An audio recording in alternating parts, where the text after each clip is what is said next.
This is the Note Closer Show, where you get the latest developments in distressed note investing and learn the secrets of how you can control millions of dollars worth of property for pennies on the dollar. Get educated and entertained by someone who has closed thousands of deals and lives to support you in achieving the same. Now, here's your host, CEO of We Close Notes, Scott Carson.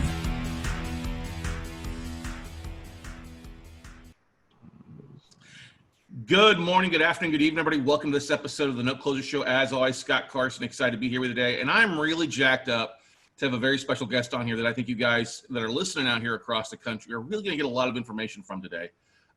This guy, you might have recognized him playing on the gridiron. Maybe his time in San Diego protecting the Chargers quarterback backside. I can't even think of what his name is now. Oh, my gosh. Philip Rivers, that's right. I just know him as the mouth. You know what I mean?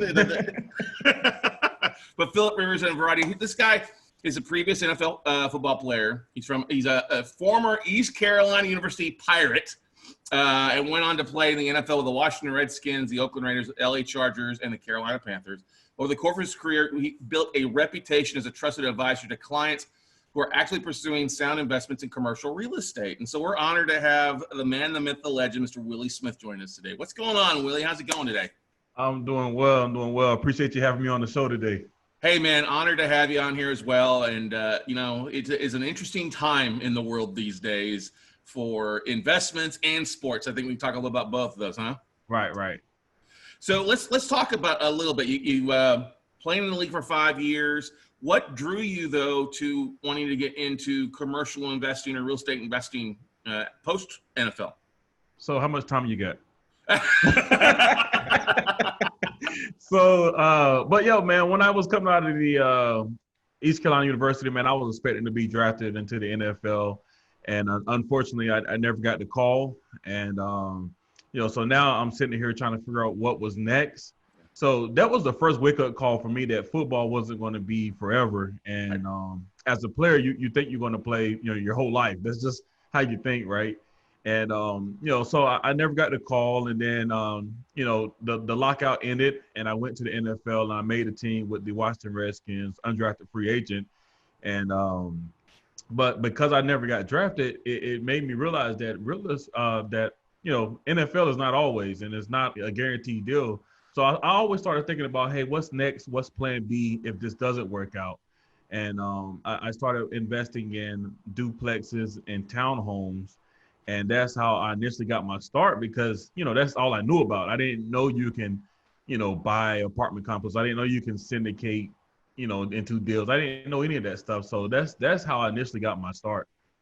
Yeah, we know the NFL stands for not for long for a lot of people out there for the most part. But that's like a lot of people. People go to college. We all enjoy they're going to college, and we hope we all have our own draft day of getting a job. Right. And a lot of people right now, with the market being so crazy, a lot of people aren't getting that call. A lot of people aren't even showing up to class anymore because they don't know what's going on. So you basically started buying real estate, residential real estate. You said duplexes, triplexes, fourplexes. There as during your career. So you're doing this in the off season. You're also doing this during the season, or you have a team that's helping you do that, Willie? Yeah. No, that's a great question. I had a broker here local that I knew, and he was helping me out during the season. But as you might imagine, man, when it's football season, all your focus is on, trying to hit somebody and trying to not to get hit. That's kind of the whole thought process, and just making it through the end of the season. And typically guys that's in the league, when they get to the off season, that's when they start looking at everything that's out there and trying to spend themselves. Mm-hmm. Now, moving into the commercial space, you started doing this before you finished up your career, or after going from the residential side to the commercial side? Yeah, this was after I finished playing. Okay. I wish I knew about it, when I first started, man. Shucks, I'd be, way up the road right now. But when I finished up, man, that I, contrary to what most people believe, they think that, most everybody that plays in the NFL is going to have this huge contract and they're going to be able to kick their feet up for the rest of their life. But I'm here to tell you that's not the case. That may be, maybe 5% of the guys that ever played it that, lives a life like that. But for me, I had to figure out, how I was going to pay the bills. I got 4 kids and a wife, and I had to do something that was going to make sense because, man, that's a lot of mouths to feed. Yeah. And for me, it was real estate. So I got it initially on the residential side because that's just what I understood. And that's what I was purchasing while I was playing. And, became one of the top agents here in my local market. And then I realized that I didn't like dealing with emotional buyers that didn't want to buy houses because, they didn't like the color of the carpet or the way the room looked. I was like, I can't do this anymore. So I switched over to the commercial side of the business and been doing that ever since. Yeah. Buyers can be very picky. A lot of them don't have that imagination that, hey, it's carpet can be swapped out, or that paint color can be changed a little bit there for you. But that's, we see a lot of successful people that go there. Now, moving to the commercial side, did you have a mentor, somebody that you looked up to, or somebody that kind of took you under their wing to kind of help you with that conversion? Because we know it's a different ball game, different numbers. Who'd you throw it out, whether it was books that you read or a mentor that helped you out with stuff? Absolutely, man. Well, obviously, I'm a podcast guy, so I jumped on all the podcasts I can, listen to. Cashflow Connections, Rod Cleaves, Michael Blunt's YouTube channels, audio books, man. Rich Dad, Poor Dad, man, all of them, man. Dave Lindo's book, man. Just absorbing as much of that information as possible. And then I also have my company, Honest Capital Investments, where we partner with passive investors to take down deals. And I joined, Vinny Chopra, right? Yeah, I know Vinny. Yeah. Yep. I went through his syndication academy, and it was an awesome academy, man. And I'm in his weekly mastermind group. So just constantly surrounding yourself with people that's out there crushing it is the key to success, man. Amen to that, man. We get with like-minded people, and our mind is a muscle that we have to program, whether it's lifting weights or driving sleds or listening to podcasts. That's and educating yourself. Vinny's a great guy. Vinny's one of the great syndication guys out there. Always got a smile on his face. Yep. Definitely does. Now, you got into the apartment side of the multifamily side. Yeah. And I know a lot of people out there are like, oh, it's a bigger deal. I can't write a check myself. Let's talk about your first kind of multifamily deal. Let's say something that was bigger than a 5-plex. How did that kind of come about? Did you with finding with your local real estate connections, being a broker, or did you use your own funds or use other people's money to take it down? Kind of let's talk a little bit about that, the first commercial deal for you. Yeah. Well, as far as doing a deal, I haven't closed my first deal yet. I'm still working on finding a deal. I'm a broker by day, so I'm on the phone all day, cold calling, looking for the opportunities. And, the plan is to cherry pick the best opportunity for myself, right? So that's where I'm at right now. But I have helped other people close on deals, whether it was, 9 units or, I got a buyer now that's closing on a 32 unit. Nice deal here in Ugo. So that's where I'm at right now, man. I'm actively looking for that first opportunity to take down. Well, we're going to help you out with that. I can promise you that. Now, are you looking just in your backyard, or looking in different markets across the country that you like? Yeah, well, I really like North Carolina because, like you said, it's my backyard. I can get there, relatively fast. But what I'm, realizing is, man, the market is overpriced. It's really hard to find an opportunity that makes sense. So I'm expanding it out to Virginia, South Carolina, Georgia, and Florida. So basically the Southeast, man, just so I can, get in front of more opportunities, underwrite more deals. And the more deals you underwrite, sooner or later, you're going to find something that makes sense. Yeah, no, you're right about that. I think, especially on the multifamily side, I think it's been really overpriced, as it's been kind of the feeding frenzy. Yeah. Everybody loves that idea. But then you see things, the idea that, oh, hey, we're going to buy something and we're going to, increase rent. So we're going to add cash flow by regentrifying the asset a little bit, or they're finding a property that we're going to boost rents up. And then, we're going to use other people's money to begin with the idea that in 3 years that we'll go get a traditional loan and refinance out to the new cap rate, the new value. Yeah. That's been great on a run up, but with what we're at right now, that's kind of a tough ball game. Because even if you've got, I think what is multifamily rents across the country, somewhere in like still 85-90% being collected. Yep. The student housing is where it's been hit the most. I think I've got a friend out there he's in like the 60s to 65% because students just aren't on campus. Wow. Yeah. We've got some friends that are taking smaller hotels and converting them to apartments. because they're basically set up already for residential, you know? Right. Yeah, one of my buddies is actually doing that in Texas. I'm not going to say the market, but he's in Texas, and he's doing the conversion. He's turning a motel or hotel into a pretty nice facility, man, and it's going to be a nice apartment. It really is. Yeah, and that's the thing, is that they're set up already. I mean, you've got to do some rezoning a little bit and restructuring, but let's look at it. Hotels across the country, we've had a big run up of them over the last couple of years, especially a lot of the banks, the commercial banks have gotten into and have financed over 53 to 60% of the hotel stuff. Yep.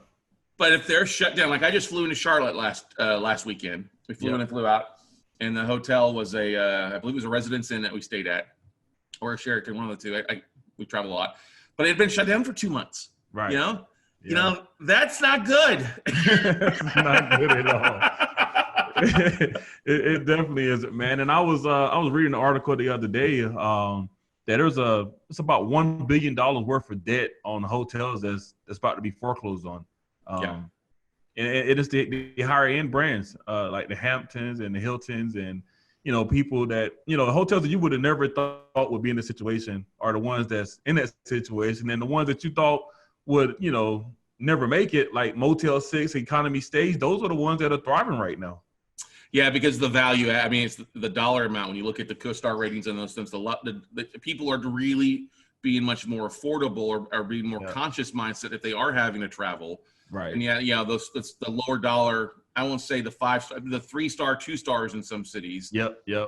I think they're still going to flourish, because like we had happen here in Austin, we had a sleep-in that the city actually took over.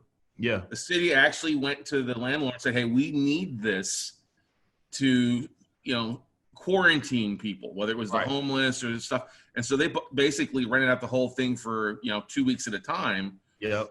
And so, that's a pretty good deal for the owner. Also helps, exactly. They can pay the bank on that note on a regular basis. But let's talk a little bit maybe on the different cap rates. If a property isn't paying, or you've got, let's say 20% less in rents coming in because of people being laid off, that does reduce the value of the property, right? Right. Because it's going to reduce the NOIs and the cap rates. When you're looking at apartments in the past or currently, let's talk a little bit about what kind of cap rate you're going for. I want you to explain what a cap rate is, if you don't mind, for our listeners out there, just in case. Yeah. So a cap rate is, the easiest way to look at a cap rate is, if I was to pay all cash for a property, the percentage of return I get back is what your capitalization rate is. So that's the percentage you're getting back. And in most markets, especially, your primary markets, you're typically seeing somewhere between a 4 to 6 cap. Here in North Carolina, in Raleigh, for example, you're seeing cap rates around 5 on A class product. And as you get into the C's, it goes up to 6. But you're not seeing a 7 in Raleigh or Charlotte. You're just not going to find it. Yeah, if you're in like California, it might be a 1 or 2 cap, and you'd be slicing your grandmother's throat to get that 3 cap if it's available. But and so you buy on a higher cap rate, you sell on a lower cap rate is the whole goal. That's the play. Yep. Exactly. And I kind of crack up because I think back to 10 years ago, before everything hit the fan with a Great Recession, we were looking at 8 to 12 cap rates back then, and you can see how the market really has gotten crazy on stuff. We wouldn't buy anything below a 13 cap for the most part, and then we'd look to sell it as an 8 cap, because you make that difference. And when you take that the cap rate times the NOI to figure out your rough market value. But you look at commercial across the board. We know the CMBS guys, $50 billion lost in market value. Wow. In March, with everything happening right now. Yeah. And the banks are holding up.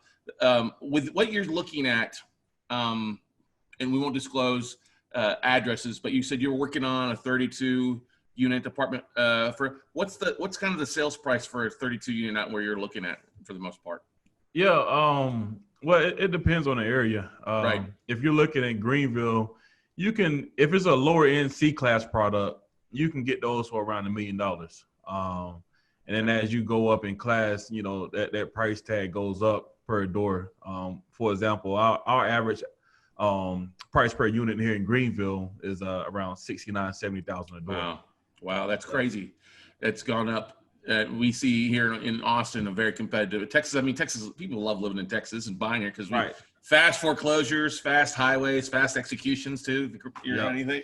Yeah. So, but you're looking at per door average is what people are really looking at. A lot of things out there. So that's why they're desirable, because you've got a reduced cost of expenditures. You know, especially if you looked at 32 doors on a hotel versus, on an apartment versus 32 single family homes. We know the cost for single family homes to be a lot higher for maintenance and upkeep, correct? Absolutely. And that's one of the biggest reason, why the people I talk to, because, as a broker, I advise people, and, I tell them, you can make money with single family homes. I'm not going to argue you on that point. But the point that I will tell you is, if you can get into the multifamily space, say even on a smaller scale with just 5 units, now you're commercial property. So now your valuation, number one, isn't on the comparable sales that happen around you. You can go in and basically control your own destiny. If you can go in and force appreciation through raising rents and decreasing expenses on the property, which will increase your NOI. Now that NOI divided by your cap rate is going to be your value of your property, and now you're making money. Whereas you can't do that in residential. No, you've seen some investors try to evaluate single family portfolio on a cap rate. I'm like, come on now, it's a little bit different. I get what you're doing there, but you can't. That's not how the ball game of the game is played. All right. Right. That's the truth, man. It's so funny when you see that happen. Now, North Carolina obviously been a very desirable state, not only on the commercial side, but the single family side. But one of the things that we like to look at is, especially on the debt side, is the default rate. And there is a service that we use called Bauer Financial that actually tracks the FDIC chartered banks and what they're doing on a quarterly basis, because they got to report and send us stuff. So it's always interesting to see what's going on in the states and those banks across the board. Now, a couple of things that you might find interesting. I'm pulling this up while I'm talking to you real fast, so give me a second here. North Carolina's not been bad, but when you look at the state overall, let me pull this up here. Okay, now I've got an interactive map. So North Carolina actually ranks 34 out of 50 states as not being as big a hardship. But across the state, unemployment's at 7.6% currently. Right. Which is below what the national average of 11% is. The delinquency factor is it's a little bit less than a national average. So the national average, as of the numbers that we have, the most recent is 7.76%. So basically 1 out of every 12 borrowers is at least 90 days behind their mortgage. North Carolina, if you wouldn't believe this, is 7.14% of all borrowers are delinquent on their mortgages. Wow. On that stuff there. And then I like to pull this up. This will probably get you salivating, because it does me every time I pull this up when I look at the banks. So the Bauer Financial list that we purchase, it gives us about 2,000 banks. And what I do is it's kind of a snapshot of, I'll filter it by state. And you've got, in North Carolina, you've got one of the biggest banks in the country with their offices in North Carolina, in Charlotte there. B of A, the evil empire, right? Right.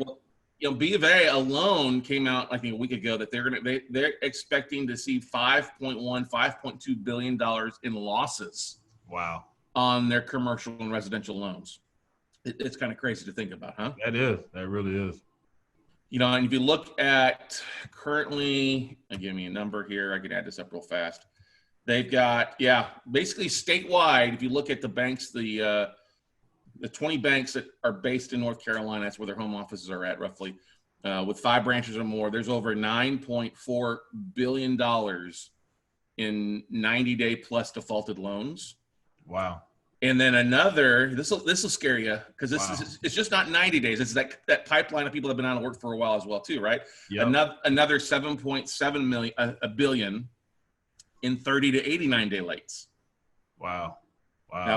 Now Bank of America, obviously the biggest contributor to that, has 6 billion in 90 plus, 5.2 billion in the 30 to 89 day. And then who would you think, let's see here, the second biggest bank with more stuff on their books out of Winston-Salem is Truist Bank. I had never heard of that bank.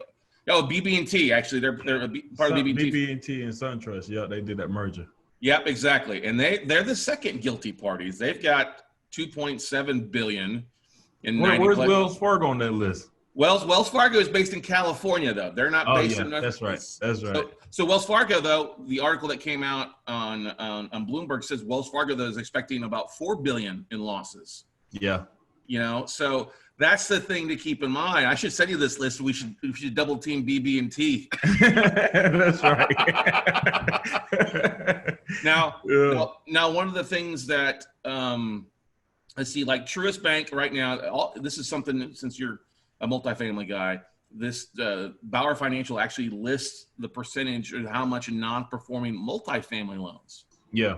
Okay. So BB&T has 4 million in distressed non-performing commercial multifamily loans. Something to look at. Yeah. Let's see who else. I'm going to filter this for the. They're the biggest guys, and then you also have who's got 1.9 million here. Another bank. I think next was Southern Bank and Trust out of Mount Olive, North Carolina, also distressed multifamily loans. Okay. Yeah.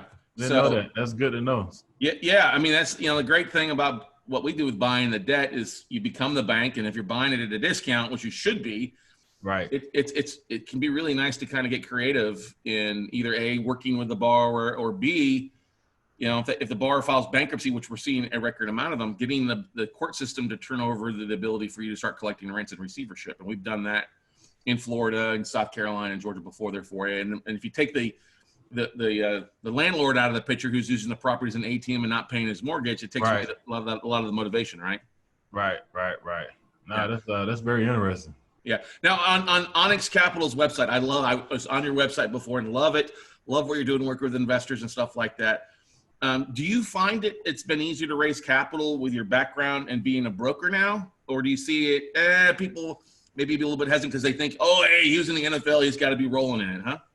Yeah, no, that's a very interesting question. When I first finished playing football, everybody seen me as just the NFL player. So I had to go through that certain period of transitioning from my branding of, and I'm not just an NFL player anymore, but now I'm an actual real estate professional. Right. And, through my podcast, I think that has helped me out tremendously. Have a lot of people just reaching out to me because, they hear the interviews up there. They hear me talking constantly. I'm constantly in front of them. So that's helping, facilitate that. And, me being a broker, they know I'm going to have opportunities that, nobody else is going to see. I'm going to see them first. So, people are reaching out to me, for those reasons alone. Yeah, that makes a lot of sense. That's good. That's good stuff out there. Now, I always, you talk about North Carolina, kind of a faster foreclosure state for the most part. The residential delinquencies we're seeing about the same, but the commercial side, we know that's boosting and stuff, especially here in the fourth quarter. Yeah. I think we're going to see a lot of stuff on the commercial side hit all sorts, not just hotels, but retail. Retail's been hit hard out there. Office. Yeah. Restaurants. You want to open a restaurant, Willie? I don't think I do right now. No, definitely not. Now, do you see where you're located? Do you see a lot of self-storage facilities as well? Because I know that's a really popular kind of subclass as well. Yeah, self-storage is actually one that's been on my radar as asset class to invest in.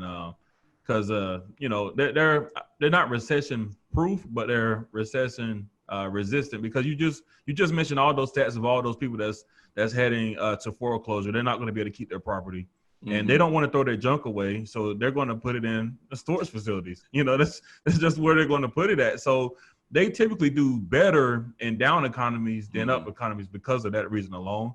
And with that being said, man, North Carolina is a very, very hot market for storage just because we have hot multifamily markets here. The Raleighs, the Charlottes, Greensboro, the Triad area.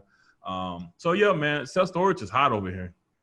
Yeah, you and it's great because you have the ability to really kind of put it on some awkward sized lots. It doesn't conform to a square lot like in a lot of other places, and it's cheap to build out or add on to as well too. And like we said, people want to store their junk. Well, it's not junk; it's their personal items. No, yeah. But let's be honest. It's a lot of junk. It's a lot of shit. Right. It's a lot of shit that they don't need to be holding on to anymore. You ain't gonna fit into those pair of pants from 4 years ago. Right, honey. right. And you don't need, if you're not gonna have kids, get rid of those baby toys. You know what I mean? Yeah. Or the half a couch they're holding on to. Where's the other couch at? Right. Have that there for you. But that's the one of the most interesting things out there is while multifamily has gotten very expensive, is a lot of people have found the interest in self-storage. We saw an interesting case recently in downtown Denver where a guy has 110 unit Regus executive office space. Yeah. That got completed at the first of the year. Okay, not a good time with everything happening there. But one of the things, the most interesting things, he took that office space and converted it into a self-storage facility. Wow. And I didn't think about that, but you think you got 10 by 10 rooms. It's like a 10 by 10 cell. I mean, you just got the doorway, but he did it in downtown Denver and basically leased it up completely. Right. To businesses that were shutting down or offices that needed a place to store their office furniture, stuff like that. And I was just like, that's a brilliant pivot there for the most part. And I'm sure you see some of that, especially with the office space being hit hard there where you're at as well too, right? Yeah. The office space. And then you think about places like the retails, like the Sears, the Targets, people converting those, trying to maximize the opportunities there. So especially in a market where it's hard to build because, the city is getting tired of seeing so much self-storage going up. I mean, because you said, man, it's cheap to build them. So a lot of people want to just get in there and throw them up. But, the problem that you see with self-storage is the overbuilding is the biggest risk. The market being overbuilt. And, if somebody builds one right down the street from you after you just purchased it, you're not going to be able to lease up like you want to. You're going to have to decrease your rates to compete with them. It's a lot of issues with that kind of stuff around self-storage. So I would advise any listeners that's listening right now, if you're going to invest in self-storage, spend the extra money to get a feasibility report. Amen. Yeah, I would totally agree with that. And then do your own due diligence. I think one of the biggest things, we've been looking at some stuff here in Central Texas outside, not in the prime city spot, right, but in the secondary, tertiary markets where, the path of progress is moving into. Right. But most important thing is we see this, no offense to brokers. I love brokers, but brokers like, oh yeah, here's what the value would be at 100%. Yeah. Calling around every self-storage in a 5-mile radius and you see that they're all back like at 70, 80%. Well, you ain't getting 100%, right? You're going to be at 70, 80. Got to figure, but that's the thing. And then looking, climate controlled versus just being outside, the quality of the storage, whether it's one of the semi-truck backs that are backed up in there, storage boxes versus actually being a built out unit that adds some value to it. RV rentals, a lot of people are docking their RVs now, or actually traveling more in their RVs because it's COVID clear. You know what I mean? Yep. Yeah, absolutely. And North Carolina's a great hotspot for vacation spots out there too. And going that route as well too, right? Absolutely. A lot of great lakes, beaches, mountains, we have it all over here.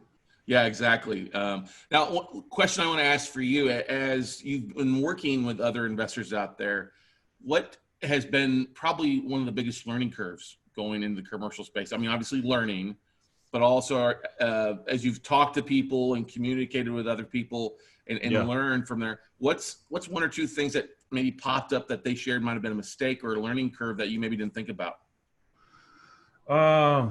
That's a great question. I would say, if they're looking, the ones that we're looking at multifamily, just the underwriting side of it.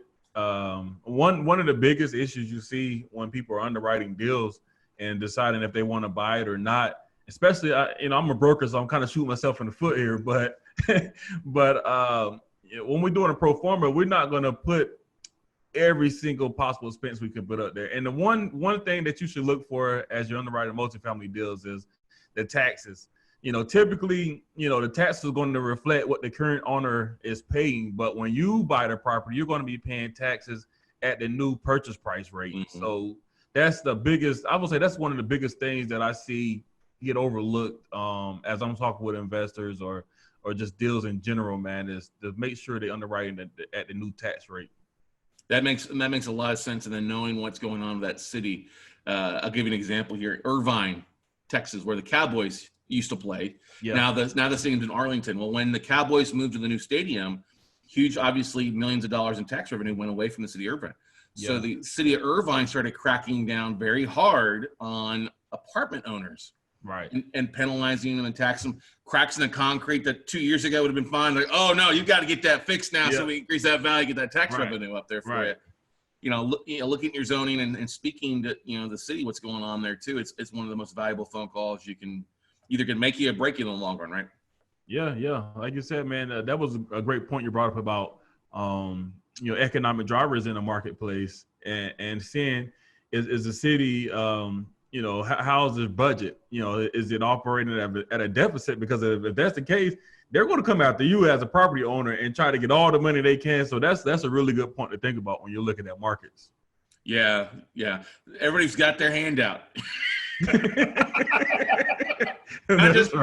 Not just friends and family, but hey, the city and the state and the government, stuff like that in a lot of cases, huh? Oh yeah, definitely. You talked about having 4 kids, which is awesome. A happy wife, happy life is definitely a good thing for you. Going through the NFL, you're working out, you're physically punishing yourself on a big thing. You're able to lead the game in good health and good condition with everything like that? Yeah, for the most part, little aches and bruises here and there. But, I mean, if you play football, you're going to have that. No question about it. Yeah, well, that's a beautiful thing because that helps long term. Therefore, now one of the things I've looked at too. I'm a Cowboys fan. Go Cowboys! Yay! If we have a season this year, it's not looking like it's a scary time here. But I think about to the well-known Cowboys that are also in the real estate space, especially commercial. You look at Roger Staubach, big commercial developer here in the DFW market and other areas. He's kind of taken a passive approach to his company. But Emmitt Smith. Has been a big thing. Are there other guys that you've reached out to in the NFL community? They're also in the real estate side, bouncing ideas off each other. Community. I think of a work done, but he's done a big job with the single family side of building houses and all stuff like that, and affordability stuff there. But anybody in the pros or previous pros that you've kind of networked with as well? Well, that's a constant effort because when you're in there, easily you can get in touch with anybody, but when you get out, it's hard to stay in touch with guys. But some of the guys that I play with, some of them are investing in multifamily, and we just kind of bouncing ideas back and forth off of each other of kind of what we see and where we're trying to go. And I'm trying to get up with guys like Emmitt Smith. If anybody listening to this have direct access to him, man, let Emmitt know Will Smith trying to get up with him. I'll message him on Instagram right now because I call him on Instagram for you.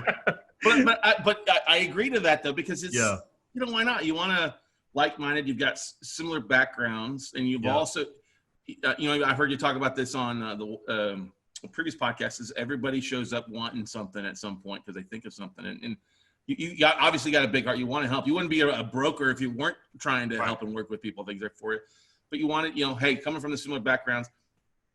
Similar experience and stuff like that. You've got similar stories or things you can talk about that not everybody can share, that kind of experience, right? Yeah. And one of the things, man, one of my passions, man, is just trying to educate current players, man, on investing in real estate because once you're a player, you have so many people coming to you with, different opportunities. Hey, invest in this, Starbucks or not even a Starbucks. It'd be something crazy like this water shop, something insane like So my mission, man, is to really get in front of these guys and say, look, man, instead of spending your money buying freaking cars and houses, go buy assets that will pay for those liabilities, man. So just putting some financial literacy in front of these guys because you got to think.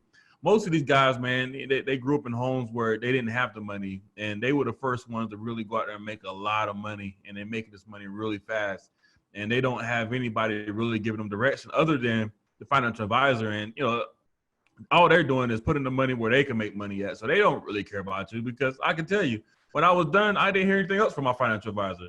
So they really don't care about you. So I really just want to get in front of these guys and show them, man, look, you can make money with real estate and you can do it the right way, So that's my mission, man.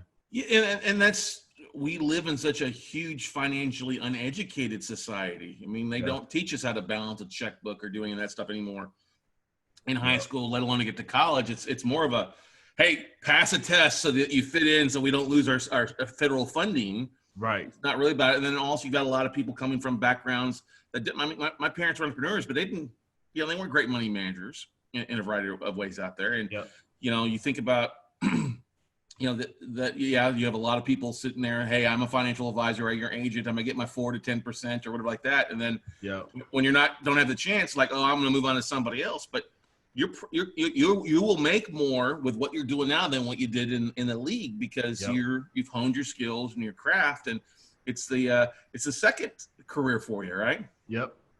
Absolutely. Now, are you you see you got a passion for that? Are you putting together any type of like financial literacy or education for friends or players or anything like that? Is that something you're working on? Yeah, I got in the works, man. I looking at putting together. But here's the challenge. You know, when you're a busy professional, you don't want to take the time to really sit down and look at anything. You know, so trying to find the right media or medium to get in front of them, whether that's, you know, writing a book or putting some modules together, video modules where they can watch that. I don't know, man. Still brainstorming on the best way to get in front of these guys. Cool. Well, I'd love to help you out with that and market out, help you with that in some sort of fashion if we can there for you, because I have a passion for helping people out there with financial literacy and helping them overcome. I'm an ex-financial advisor back in the day and moved into the mortgage business before I got into what I'm doing now for the last 12 years. So, you know, the world really needs financial literacy. You look at people being laid off and worried about losing their houses, not only on single family, but on the commercial side of things. We really need individuals like you and I that are sharing on a podcast or want to help people to overcome it, because there's a lot of options out there. People just don't know. They say that there's one of the Wall Street guys is saying that there's about 4.2 million people on forbearance agreements right now, which is a good thing. You know, there's probably another estimated 4 to 5 million that haven't called their bank to set up, and they need to be on a forbearance agreement. Which is crazy. So, you know, I hopefully we don't see the 15 million foreclosures like we saw back in 2010 at the peak. Right. Hopefully we have less than that, but we're going to see a lot. And it's people like you, it's brokers, it's investors that can really help shape the nation and keep it from spiraling down, because they're not talking about all this stuff. It's all about Corona, not foreclosures and banks struggling right now. It's all kind of that whole, hey, look over here while we're doing this over here, right? Yep. Yeah. Absolutely. So, well, Willie, what's the best way for people to get a hold of you? You know, what's the best way for people to connect with you, whether they're locally, whether they got a deal, whether they got Emmett Smith's phone number to give you a phone call on? What's the best way for people to communicate with you, to network with you, Willie? Yeah. Well, you can always reach me on my cell, 252-258-8168. You can check me out on onyxcapitalinvestments.com. I got a free resource on the website, you know, a 100-point check list on everything you should be looking at when you're doing your due diligence. So you can go download that for free. And you know, I got my podcast, Generational Wealth Through Commercial Real Estate. So check out the podcast. Definitely. It is great stuff there. What's been your biggest surprise since you started the podcast? Man, the biggest surprise is, man, how much I love doing it. Like I thought initially that I was gonna be nervous and scared about it, but man, it's like I love just talking with people and getting the knowledge out there, man, because I'm trying to really just give all the information I can to my listeners so they can get out there and start making moves themselves, man. So that's what I love the most about it. Yeah, it is definitely contagious. You hear that a little bit, like, you know, I didn't want to start a podcast because I was like, it's going to be a lot of work, and then we've outsourced the production. So it's like, you just got to put me in front of a camera with a microphone. I got to talk or interview somebody. Hey, that's easy. We all can do that for the most part. Right. Well, good stuff there. Guys and gals out there, definitely check it out. You're going to love what he's doing out there with his podcast and the different the resources. Check out onyxcapitalinvestments.com. Check out the Generational Wealth Through Commercial Real Estate podcast by Will Smith. You can get it anywhere. We'll put the links to both of those in the show notes and also on the YouTube description. But you've had some great – who's been your favorite guest on the podcast so far? We won't tell anybody else, but who's been probably your favorite one? Man, don't do that to me, man. They all been good. They all been good. Yeah. No, you've got a great lineup on there. I was looking at that stuff a little bit earlier. on that stuff. Great people. We got some similar people on our podcast that have been on your set. That's kind of how we connect. It's like, oh, so-and-so was on your podcast. Time to give you a phone call and have you on ours there for you. So, Will, thank you so much for coming on the Note Closer Show. We look forward to staying in touch with you, connecting with you, and helping and knock out some of those commercial deals for you. How's that sound? Absolutely, man. Appreciate you having me on. Anytime, buddy. All right, guys, that's going to wrap it up for this episode of the Note Closer Show. Check it out. As always, if you love what we're doing, feel free to hit the subscribe button, leave a 5-star review, check it out anywhere you listen to podcasts. But do like Willie said, go out there, learn, take action, self-educate. While we may be in a financially illiterate society for the most part, we are also the wealthiest when it comes to online information. So take it. Hey, and if you're not a first round, second round, third round draft pick in life, you know what? Go out and draft yourself and take it to a whole new level, everybody. We'll see you guys all at the top, everybody. Bye.